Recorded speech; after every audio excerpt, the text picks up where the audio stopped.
విరిగి నలిగిన హృదయం గలవారికి యెహోవా ఆసన్నుడు, నలిగిన మనస్సు గలవారిని ఆయన రక్షించునని.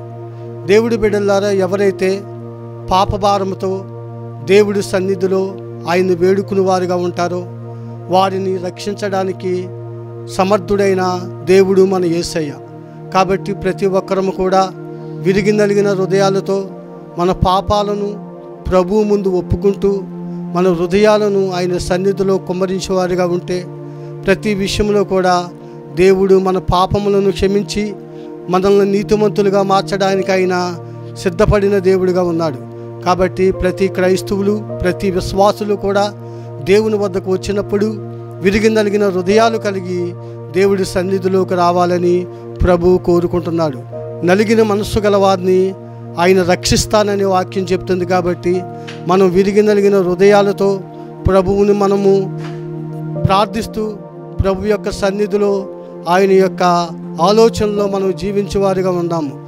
దేవుడి బిడ్డలారా, మన పాప భారము మోయలేనంత భారము. కాబట్టి ఈ పాప భారం నుంచి ప్రభువే మనల్ని రక్షించేవాడు. కాబట్టి ప్రతి విషయంలో కూడా మన పాపాలను ఒప్పుకుంటూ నీతిమంతుడైన దేవుణ్ణి వేడుకునేవారిగా మన జీవితాలను సరిచేసుకుంటూ విరిగి నలిగిన హృదయాలతో ప్రభు పాదాల వద్దకు వద్దాము. ఆయన కృపకు పాత్రులుగా జీవిద్దాము.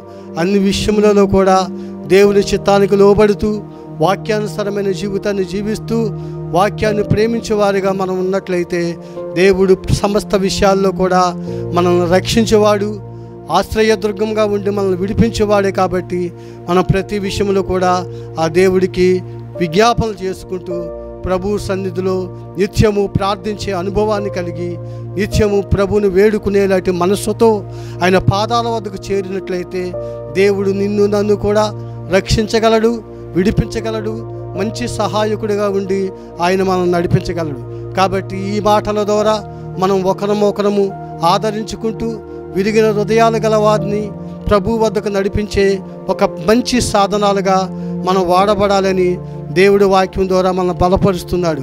కాబట్టి ఈ వాక్యం మన హృదయాల్లో ఫలించి అభివృద్ధి పొంది అది వికసించి దేవుడి నామానికి మహిమకరంగా ఈ వాక్యం ఉండాలని ఆశపడుతూ ఈ కొద్ది మాటలను ప్రభు సన్నిధిలో నేను విన్నవించుకుంటున్నాను. దేవుడి వాక్యంను దీవించునుగాక.